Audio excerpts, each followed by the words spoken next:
joining me here this morning at the Business Show here at Waterside Studios. My name is Tracey Carney and I'm the Managing Director of Business and Finance Media Group. You're very welcome to this session where we look at employee wellbeing and how to get it right.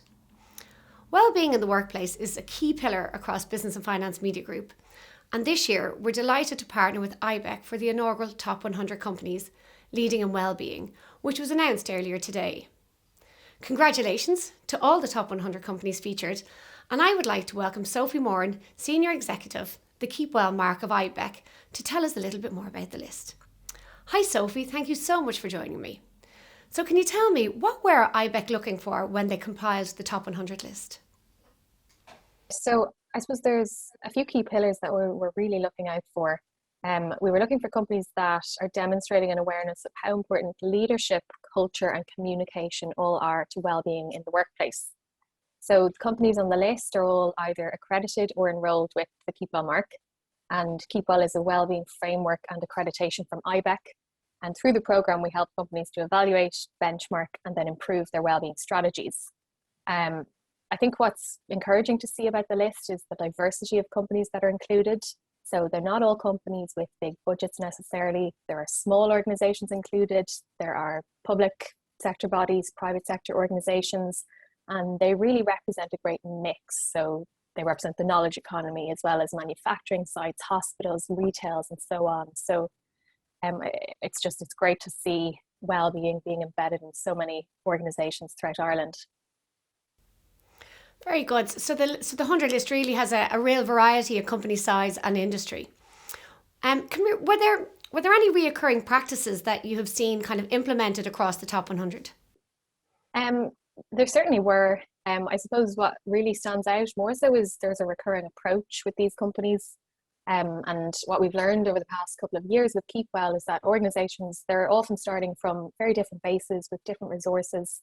But I suppose the commonality is that these companies are all taking a strategic approach to wellbeing. And this stands out because we know it's not necessarily the case across the board in Ireland. We did carry out some research last year through the Ibec Wellbeing Barometer survey. And we found that while there's some really positive, I suppose, themes, 61% of organizations are saying that there's great support at senior leadership level for wellbeing. We also could see that, only 31% of companies had a defined wellbeing strategy and only 27% had a budget for wellbeing. So I suppose that's really what stands out with these companies. They're all putting in place those building blocks, those important foundations to ensure that wellbeing is being treated like any other strategic objective. I suppose other themes would be that they're measuring wellbeing. They're not ticking the box. So it's something that adapts as the employees, as their needs adapt, and something that's kind of, I suppose, moving with the organization. And we can really see that culture thread, I suppose, throughout these top 100 companies. So adaptability really is key. And I know that we'll discuss that coming up on our panel shortly. So tell me a little bit, how can companies get involved and start their wellness journey? Well, I suppose there's a few ways. First of all, if they're not already registered, they can sign up for National Workplace Wellbeing Day, which is happening next week on Friday, the 30th of April. It's Ibec's 7th Wellbeing Day, and I suppose it's really an opportunity for companies to put a spotlight on wellbeing and to communicate with their employees, as well as getting involved in lots of activities on the day. So they can find out more on our website. There are lots of ideas for how they can get involved. We have some great partners signed up that are providing webinars and lots of virtual activities for companies to get involved in. And the website is www.wellbeingday.ie. And we also love for companies to follow us on Twitter, share what they're doing, what they're planning. So our Twitter is Wellbeing Day IRL. But I suppose in general, companies that want to get involved, that want to get started on their wellbeing journey, should really consider that idea of taking a strategic approach. So I suppose that would start with doing a gap analysis of their wellbeing offering. So establishing what do they already have in place, where should their focus be going forward. I suppose that will really allow them to get off to the right start. This is something that we do with companies when they enroll with the KeepWell mark. And we also run a wellbeing forum every month, and we facilitate a lot of cross-sharing with companies. And that really allows us to stay on top of what the innovations are in wellbeing. So I suppose if companies are interested in getting involved, they can head over to the keepwellmark.ie to find out more. So that's it. Head over to the KeepWell mark. Thanks so much, Sophie. Thanks for joining me. Congratulations again to the top 100, which will now be shared with you all on screen.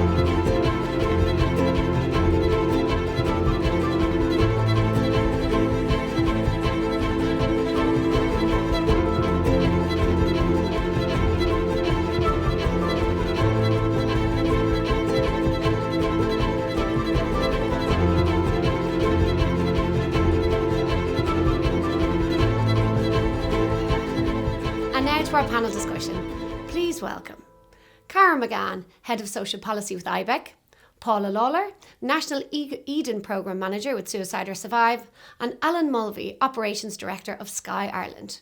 Welcome to you all. It's great to have you here with me this morning to discuss employee wellbeing and how to get it right. So there's been so much change over the past 12 months in the world of work. What has stood out to each of you? Cara, can I come to you first? Certainly, Tracey. I think it's been a really dynamic year for the world of work, with many working differently than before. We've obviously had some staying working on the front line of health, transport, retail, and the challenges that come with that. And then others have taken part in what people are calling the largest working from home experiment. And that has proved, I suppose, what we maybe didn't always know before, is that it's possible to work from home and be productive. But it has also been challenging, I think, for people, whether you're juggling caring responsibilities or living alone or in spaces with many others. We've all faced our own challenges. But I think the lines between work and home have also blurred, and people are worried about the pandemic, their own and loved ones' health, how we function in work, how we function in society, and all of that is having an impact. But we've seen individual employees and employers showing real resilience and agileness in terms of how they've adapted, and in many cases looked out for each other and prioritised what's important more so than just business as usual or the way we've always done things. So while lockdown has kind of forced us apart physically, paradoxically, I think it's also brought us a lot closer together and maybe highlighted the need for a greater personal understanding of others, even in the workplace. And what about you? What has stood out for you, Paula, over the last 12 months? Yeah, I think that resilience that people have that maybe didn't realize that they had because it'd never been tested before. I think, we're very resilient, but I do think it's required a huge amount of adaptability, as Cara has said, for people. And that juggling act of managing that kind of home life and work life and trying to strike that balance between home and work, I think has been really, really difficult for people. And I think, people have put themselves maybe under a lot of extra pressure in terms of trying to homeschool children or look after maybe kind of other family members who are vulnerable and get all their work done. And so it's almost like you're parenting from the office and you're working from home. And I think that that's been a huge issue for people, is actually managing that balance and the boundaries between work and home. I think that that's created a lot of stress for people. Definitely on the boundary side of things. I can relate to that myself. And Alan, maybe you could come in here. Yeah, same. I've only one 7-year-old son, but I've had to deal with educating him at home and both of us working as well. I think for me, there's a couple of things. First of all is adaptability, as been mentioned there before. I couldn't believe we have 800 people who are customer facing in the organisation. And within a couple of weeks, we had to use the word pivoted, right, to working from home, where we never thought that would have been possible in the run up to it. So I think people really have, done their best to adapt to the circumstances that we found ourselves in, while at the same time our personal lives, everything that was going on was absolutely crazy, but people were able to remain focused. I think the importance of human contact was dialed up. I think we didn't know a good thing when we had it. And when, you know, we were suddenly at home, we missed even the little annoying things that you might have in work. But in particular, we missed the morning coffees, you know, the water cooler conversation and all that kind of stuff. And I think that really brought home to us how important human contact is. And I think what stood out for us as an organization, and for me and my team, was communication. We've actually communicated better since we've been working remotely than we did when we were in the office, which was a surprise for everyone. That's really interesting, and it wouldn't have happened unless we'd kind of, you know, forced into this situation. It's really interesting to see. It's very different than we would have thought of. And I think nothing has been static. You know, every phase of this lockdown has brought its own challenges over the different 3 stages of it. Now on to a bit about company culture. So I suppose we all know how important company culture is. And that without a culture of wellness throughout the company and buy-in from the leadership team, it just doesn't really work. I think that the last year has really shone a light on mental health, and everybody across the board has been affected some way or another. How have attitudes in the workplace towards mental health and well-being changed? And Cara, I mean, what would your thoughts be here on this? Well, for me, if there is to be a silver lining to this pandemic, I think it might be the change in attitudes towards well-being and mental health. The pandemic and the measures taken to address it have touched us all in how we work and live, and I don't think anybody has escaped some impact on their well-being. So I think this has caused a real realization by the majority of the fact that we all have mental health and well-being. It's not about them anymore, those people with mental health issues. It's very clearly about all of us. And the fact that we all have mental health, and it can fluctuate over time from good to bad.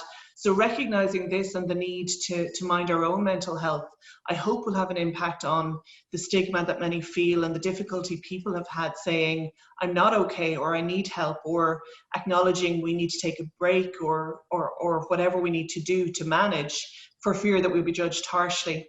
And you're right, workplace culture has a big impact on this, and the tone is very much set from the top. So business leaders need to not just say well-being is important, but rather to demonstrate what that actually means. So the symbols can be small in size, but big in impact, from supports and initiatives on one hand, right down to including, you know, email footers that encourage people only to respond during their working hours, or, you know, respecting the flexibility that people might need to manage their work lives, but also encouraging that right to disconnect that employees have. So again, a CEO that's, you know, loud and proud about how they're taking some time off to recharge, or who participates in, you know, the Couch to 5K or the Step Challenge to manage their physical health and the camaraderie within the organization. I think all of that really sets the tone, and it has to be backed up by action. It can't be a tick box exercise, a one and done. Leading by example, definitely. So Paula, I might just bring you in here. Yeah, I mean, I would agree with absolutely everything that Cara has said. I think mental health has become front and centre because of how the lockdown and the uncertainty, I think. And actually, also, I think a lot of people are saying to me, those constant kind of disappointments, expecting things to change, and then they don't, and then, oh, well, it'll be okay by this time, and then it's not. And so managing all of that and the stresses of, as we said, living and working from the same spot have been huge, and they really have highlighted mental health. One really positive thing about that is that certainly in Suicide Survive, we're getting lots of organisations coming to us saying, we know we need to address this. What do we need to do about it, or how can you help us to address this issue? So I do think it's on the agenda more. I'm hopeful that, like Cara said, that people don't see this as a one and done, and that, you know, we'll all go back to normal and everybody's mental health will be fine, and then, you know, it'll again be the preserve of those people over there, rather than something that actually belongs to all of us. And I think people have become a little bit better at being proactive about their mental health during the lockdown, because it's out there in the ether. We're hearing about it, and I'm hoping that doesn't disappear then, and we don't go back to the way it was before, where maybe mental health wasn't spoken about, it wasn't addressed, and that stigma returns. I mean, I think there's stigma also there all the time. I think not only is there stigma in organizations around mental health, but I think we all carry our own individual stigma around mental health. So I know for me, when I was struggling at one stage and I had to go and speak to my boss about it, and he was the most understanding man in the world. I was working in the area of mental health, so stigma was the last thing on my mind around other people. But when I had to come to admit that it was me and that I was the one that was struggling, that was hugely difficult for me. So that idea about stigma and breaking down stigma is it's a much bigger issue than maybe we might think. We sometimes only look at stigma from outside and what an organization can do. But I think all of us as individuals have to address our own internal stigma. When it comes to me, it's all right when it's about those people over there. But actually, when it comes to me, and I think people are becoming more aware of their mental health. So I'm really hoping that will help in terms of that stigma. Yeah, I think the conversation is out there. I think people have the ability now to say, God, I'm not feeling great today. And I think that's starting to change. What are the attitudes like in Sky? Have you seen much of a change there? Yes, thankfully. So we were slightly ahead. We had a little bit of a front foot because of our partnership with SOS, and everyone who joins Sky and works with Sky would go through some sessions with Paula and her team. And that was really helpful. However, there was reticence, of course, because it's not a subject that people are comfortable with. And what the pandemic has enabled is free-flowing discussion around people's mental health. And we instigated like a lot of, company-wide communications where we would have like a business update every week with JD, our CEO. I'd have an operations one every week, but there'd be like 100 people on the call. And we'd all talk about like, are you having a tough week? How's your week going? Something we never would have done before. And to see people, at my level, our CEO's level saying, actually, I found this week tough. And it mightn't be the week you expected to find tough. The weather was better, but suddenly you're finding things tough. Was just a revelation. And one of the things I instigated for my team early on was we put in a coffee slot in our diaries every morning from 9:30. Cafe espresso yourself, and the rule was that you come to that cafe when you want to. You don't have to come every day, but it's open and you can come and go if you want, but you don't talk about work. So you talk about how you're feeling, how you're dealing with the kids, the people on my team who live alone, how are they coping. And we found that really good. And some days it's still in the diary, some days people use it, some days people don't, but it was a good focus slot for people to talk about how they were feeling. So I think it's been brilliant in that regard. That's really interesting. And just creating that space to have the conversation, or making that time in the meeting, even that 5 minutes at the end of the meeting, to go, how are you doing? How is everything? It's so important, just those little pieces. So I suppose employee well-being is now, like, it's seen as core to an organization's success, and it's embedded in a lot of strategies, but it's definitely not a one hat fits all. How do companies ensure that they have a proactive approach to employee well-being? And as we've discussed, it's not just a box ticking exercise. And Cara, I suppose maybe I come into you. What's your experience been on this? I think you're so right, Tracey. It can't be one solution for all.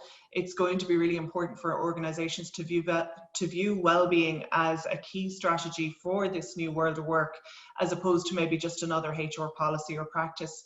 So it's going to require probably new and innovative well-being interventions, management development to promote and implement them, and I suppose ongoing employee engagement and review to ensure that they're having the appropriate impact.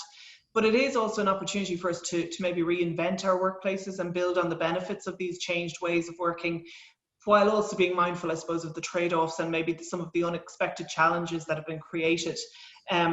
We've to create a workplace, regardless of its location, where employees feel that they can bring their whole selves to work and know that their diversity of thought is welcomed. I think to ensure it's not a one-size-fits-all model, we need to know our workforce. So we need to know our audience, consider what different cohorts of our workforce need, where are the pinch points for them, is it child or elder care challenges, is it social isolation, is it maybe struggling to work in a space sharing broadband with a number of other people, or is it a culmination of different challenges that's just sapping their resilience? I think only by understanding what the challenges are can we tailor our response and maybe equip our employees with the necessary tools and supports to empower their own response and to avoid stress and burnout.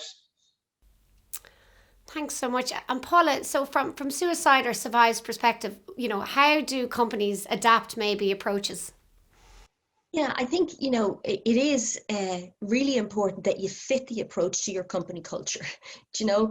Companies have all kinds of different cultures, and that it's not a personality driven thing, because sometimes you have a champion in an organization and they're amazing and they do amazing work, but then when they move on or they move position, then things kind of drop down. So it's got to be something that's really part of your company culture, and that takes time. Changing your culture takes time. So we would urge organizations to really put a lot of effort in initially, in terms of looking at what's our culture like, what's going to fit, what maybe external providers that we might be buying in might fit with our company culture and our way of doing things. And I think we worked very well with Sky in terms of that, looking at the culture and seeing, and they looked very closely at how we might fit their culture or not. And so I think that there's got to be a fit there, and also a recognition that culture change takes time. That if you're going to try and create an open culture around mental health in your organization, it needs to be given time. It needs an investment of effort and energy, and that actually people may be very reluctant initially to start engaging with wellness initiatives because of the stigma, because people are thinking, okay, well, that's if I go to that workshop on mental health, does that mean everybody thinks then that I'm struggling with my mental health? Or, so sometimes it takes time to build a bit of momentum. So it is around that. How do you introduce it? What's the language we use? Creating a common language within the organization. So I think it's something that touches everything, not a pillar on its own. It's something that needs to be embedded in every part of the organization, across all organization policy. And that's just good business. It's actually really good for business to do that, because employees who feel supported, who feel able to speak about their mental health, able to have a bad day, not have to put the face on when they go to work and struggle, that actually they're more loyal to the organization, they're more productive, and they're more supportive of each other. And we know that working in a supportive team is hugely beneficial to the individuals and to the organization. And I think it's interesting not putting the face on there, Paula, just even by saying, oh God, today I'm not having a great day, changes your day. It can actually change that little piece. So being able to say that and being in an environment is so important. Alan, how has Sky implemented this proactive approach? So to Paula's point there, where, we have this philosophy that, like, if we're better for our people, it's better for our customers. So if you've got happy people working in an organization, you'll have happy customers at the end of the day. And one of the things that we worked with SOS over the past while is the concept of having mental first aiders. So, we've always had first aiders, mental health first aiders. We've always had like first aiders in the business. You'd make sure you had somebody on the 5th floor, somebody on the 4th floor who could know what happened if somebody passed out or fell or cut themselves or whatever. But we never looked at mental health first aiders. And we worked with SOS recently, and we now have 14 mental health first aiders in the business, which is fantastic. And they've been great. They'd be great ambassadors for the work that we've done there, and they've all found taking part in that really, really rewarding. We also we've a project called Project Awalia, which is the Irish for home, as most people probably know, which we instigated last year, in terms of how we support people at home. And running through all of that is a wellness theme. And to Paula's point, we started off looking at, has everyone got a laptop? Do they have a footrest if they need one, a chair, etc., etc. But then it broadened and it became about the wellness of our employees who are working remotely. We have a very small team in the office at the minute, so 90% of our people are working from home. And what transpired was, having a good chair wasn't the most important thing, even though we gave them that. What was more important was their mental well-being. Did they feel engaged with their teams? Did they feel supported? And we've worked very, very long and hard at making sure that that's been a success for our people. I think I might rob that one, the first aiders piece. I think it's great. So look, I just want to come into a little bit about remote working, and I think you'll all agree that the future of work is going to have some element of hybrid in it. And if you could maybe just discuss a little bit about the challenges and opportunities that this hybrid evolution will present for companies and employees. So for those listening, Cara, how will hybrid impact companies? I think this hybrid evolution has implications for our culture and our well-being in our workplaces. There's been a lot of positive noise about working from home and how great it is. And for many, it has been absolutely fantastic. It's reduced long commutes for people with disabilities. It's enabled them to work out of a location that is set up perfectly for their needs, rather than having to navigate transport and so on. And indeed offering greater amounts of time for connections with family. But some of the positives have also been overhyped, and many are feeling always on. It's become harder to draw that line between personal time and work time. As we've got more virtual meetings, I suppose, to compensate for the lack of face time in the office. And people are really finding it difficult to call for a hard stop to work or say no to attending endless meetings, as sure, where else would we be? So I think as we're moving into this more blended or hybrid way, we have to be aware of the impact of these changed working arrangements. So, you know, we need to avoid having a two-tier workforce. We started to hear in September, after we opened up the lockdown the last time, if you like, that, you know, the real employees went back to the office. You know, we can't have that. We can't have that two-tier, you know, slipping into our narrative at all. We also need to make sure that we're training our employees and our managers how to work in this new hybrid world. So, you know, how to stay visible even if you're not physically present, how to ensure everybody's included, what does communication look like, how do we put boundaries in place and disconnect our work and non-work lives, and how is that then interpreted in terms of our performance, our commitment, our engagement. And it absolutely also means prioritising mental health and well-being and ensuring that those practices are within the workplace. So exactly to Alan's point, maybe training and equipping mental health first aiders, mental health champions to support colleagues, you know, introducing employee assistance programs, or engaging partners like Suicide or Survive to help develop that culture within your workplace. And Paula, I might just bring you in here.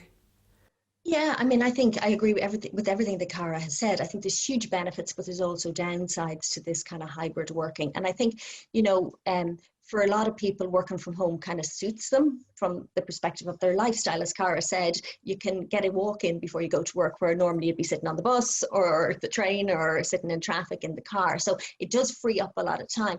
But I think for a lot of people, they miss out on the social aspect of work. So I think, you know, that's a really important part of our working lives, is the fact that actually we meet people. Many people meet their partners at work. You know, we meet people at work. We have those conversations, like Alan was saying, those water cooler conversations. We have that bit of chit chat and a bit of banter during the day, which, if you're struggling a bit, can really lift you. Knowing that there's somebody there who cares. And I think that that's an issue with the distance when people are working from home, and particularly maybe managers trying to manage people from working from home. It's a very different way of managing, and a very different way of reporting into your manager, or your manager managing your performance, but also connecting with you as a human being.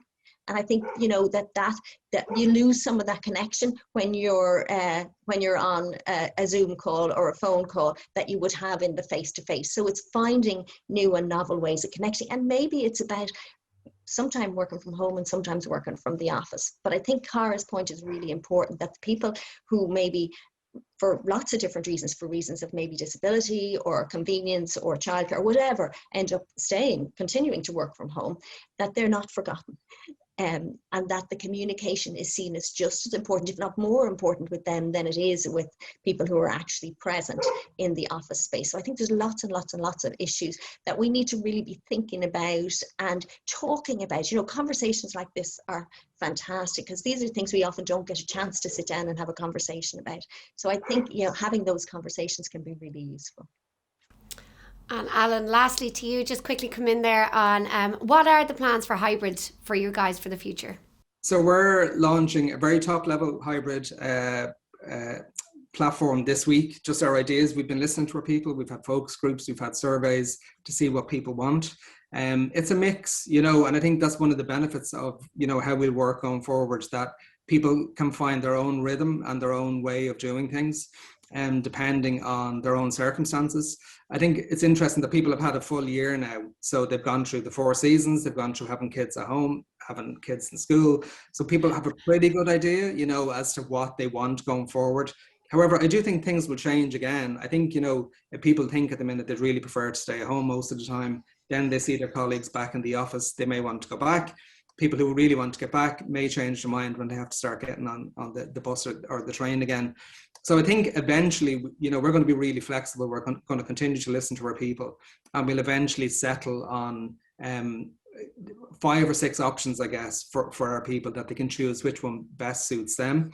But I suppose the remote working has paid off for us in terms of employee satisfaction. So we do a lot of surveys and we listen to the people, and they've never been happier, right? And I do get that it's a kind of an artificial scenario that we're all living in now. But the engagement is quite high. People are very appreciative of the support that the company has given them. So we want to take that to the next stage. Just in terms of challenges, I think depending on the team that you're on, if you have a scenario where you have half your team in the office and half the team at home, I've been through 1 or 2 of those sessions like last summer when things were a bit freer, and it was difficult to keep the people at home engaged when there was a few people in the room. I think that's a challenge for people. And then presenteeism, if you're not there, are you going to get promoted? Are you going to get on? Are you going to have the opportunity to make that off chance impression on people? All of that we have to find a way to facilitate people's advancement if they're not in the office all the time. Yeah, I think listening and adapting, and it's kind of, we don't know what we don't know at this point, really, because it's all going to be new, but it is interesting. So look, some really great advice in there, guys. As we come to the end of this session, and I've only got a couple of minutes left, so if I could just ask you, what are the simple changes employers can do to make their employees happier? And Cara, I'll come to you first.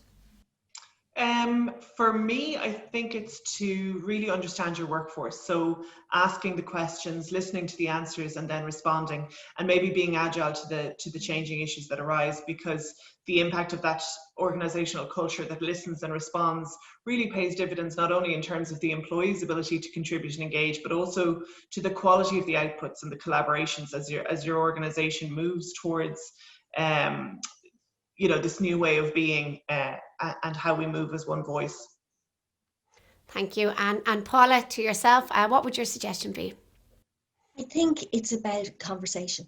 It's about talking to people, asking and listening to the answer, asking the question and listening to the answer. But I think it's also about sending that message that, it's not just up to the organization to make their employees happier. Employers have a responsibility to make themselves happier as well, and that it's a two-way process. It's a two-way street, and that it's about employees asking for what they need, speaking about how they are, employers asking them how they are, and is there anything that they can do to support them, and listening to the answers, and then looking at how that can then inform the bigger picture. So I think it's this constant dialogue backwards and forwards, but I think both have a responsibility. It's not just the employer's responsibility or the employee's responsibility. It's a joint endeavour. So to make it that joint endeavour, that it's all of us together, as opposed to you or me or those people over there.